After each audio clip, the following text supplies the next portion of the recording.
Assalamualaikum warahmatullahi wabarakatuh.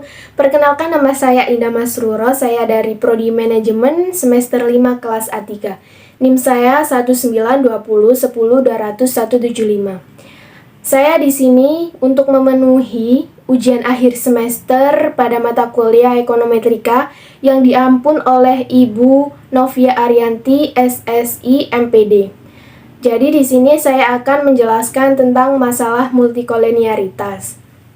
Pada materi kali ini saya akan membahas 4 poin, yaitu yang pertama pengertian multikolenialitas, yang kedua estimasi keberadaan multikolenialitas, yang ketiga konsekuensi praktik multikolenialitas, yang keempat mendeteksi dan solusi.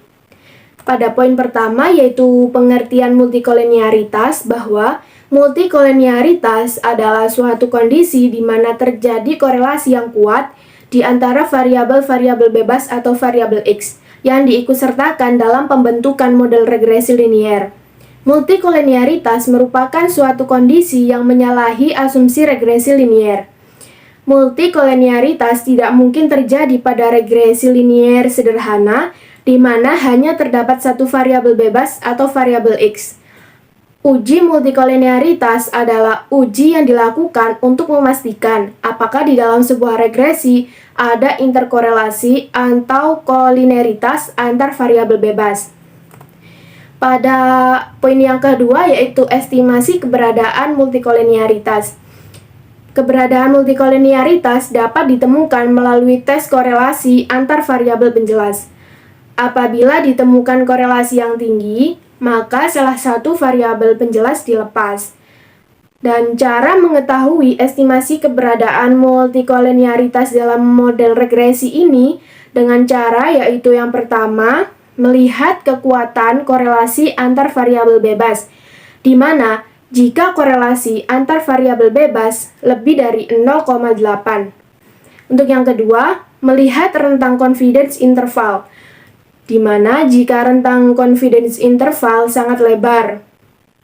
Untuk yang ketiga, melihat nilai tolerance dan variance inflating factor atau VIF, di mana jika nilai tolerance kurang dari 0,1 dan VIF lebih dari 10. Tolerance kurang dari 0,2 dan VIF lebih dari 5. Untuk yang keempat, melihat nilai standar error koefisien regresi parsial, di mana jika nilai standar error lebih dari 1. Dan yang terakhir, yang kelima, yaitu melihat nilai condition index dan eigenvalue, di mana jika nilai condition index lebih dari 30 dan nilai eigenvalue kurang dari 0,001. Nah, pada cara mengatasi adanya multikolenialitas, yang pertama yaitu jika jumlah variabelnya banyak, maka kita dapat melakukan analisis faktor sebelum regresi. Setelah analisis faktor, variabel baru yang terbentuk kita gunakan sebagai variabel di dalam model regresi. Yang kedua, dengan cara memilih salah satu di antara variabel bebas yang berkorelasi kuat. Oleh karena itu, sebelumnya Anda harus mencari variabel yang nilai VIF-nya tinggi dan nilai korelasinya dengan variabel bebas lainnya kuat. Yang ketiga, melakukan operasi matematis antar variabel bebas yang berkorelasi kuat sehingga didapat variabel baru hasil operasi tersebut yang kemudian dimasukkan ke dalam model regresi sebagai perwakilan dari variabel yang menjadi sumber operasi matematis tersebut. Yang keempat, yang terakhir, yaitu melakukan standarisasi terhadap variabel yang menjadi penyebab inklusi perkalian antara variabel, di mana hasil perkalian setelah standarisasi tersebut yang dimasukkan ke dalam model bersama-sama dengan variabel yang sudah distandarisasi. Untuk poin yang ketiga yaitu konsekuensi praktik multikolenialitas.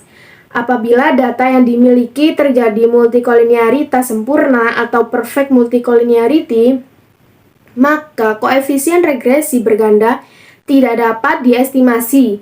Dan meskipun koefisien regresinya dapat diestimasi, ada beberapa konsekuensi yang akan muncul. Beberapa konsekuensi yang akan muncul yaitu yang pertama variasi besar atau dari taksiran OLS, yang kedua interval kepercayaan lebar, yang ketiga uji T tidak signifikan, yang keempat uji F signifikan dan R2-nya tinggi, yang kelima koefisien regresi nilainya tidak sesuai dengan substansi. Untuk poin yang keempat, poin yang terakhir yaitu mendeteksi dan solusi. Teknik mendeteksi. Gujarat 2003 menyatakan bahwa multikolinearitas adalah fenomena sampling. Sedangkan Kameta 1986 menyatakan permasalahan multikolinearitas adalah persoalan derajat. Beberapa metode yang dapat digunakan untuk mengukur derajat kolinearitas adalah yang pertama, R2 yang tinggi tetapi sedikit variabel yang signifikan. Jadi variabel yang signifikan dapat diduga bahwa model yang dimiliki mengalami multikolinearitas. Yang kedua yaitu koefisien korelasi yang tinggi di antara regresor. Bahwa mendeteksi adanya multikolinearitas adalah dengan menghitung koefisien korelasi di antara variabel bebas. Yang ketiga, overall significance dari auxiliary regression, yaitu regresi auxiliary antara variabel-variabel yang dicurigai mengalami multikolinearitas dan menghitung overall significance atau f-test. Pada poin solusi atau prosedur koreksi ini, seperti yang telah diuraikan sebelumnya, bahwa kolineritas adalah masalah sampel, dan pada penelitian sosial umumnya tidak banyak yang dapat dilakukan untuk menukangi data yang ada, serta ada pula yang menyatakan bahwa terdapat suatu kemungkinan memperbaiki dengan data yang ada. Beberapa hal yang disarankan untuk dilakukan diantaranya yang pertama, penggunaan informasi a priori adalah informasi yang bersifat non-sampel. Yang kedua, penggunaan data panel, yaitu memiliki beberapa karakter yang berguna bagi penelitian dan robust. Yang ketiga, transformasi variabel yang umumnya digunakan adalah first difference, Ration transformation atau seperti pada WLS, dan bentuk log. Pada yang keempat, penggantian atau menggunakan variabel. Variabel yang dihilangkan tidak berasal dari teori dan bersifat substitusi terhadap variabel lainnya. Berikut ini merupakan tabel contoh dari masalah multikolinearitas.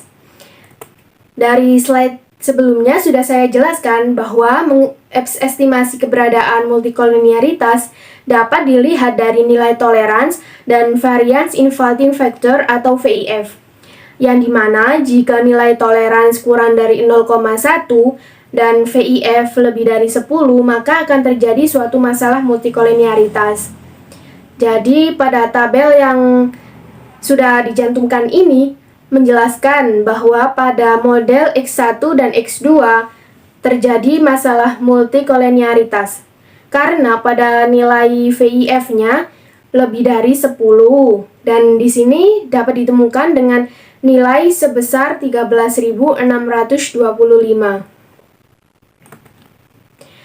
Sekian penjelasan dari saya mengenai materi masalah multikolinearitas. Apabila ada salah kata dan kurang lebihnya, saya mohon maaf yang sebesar-besarnya.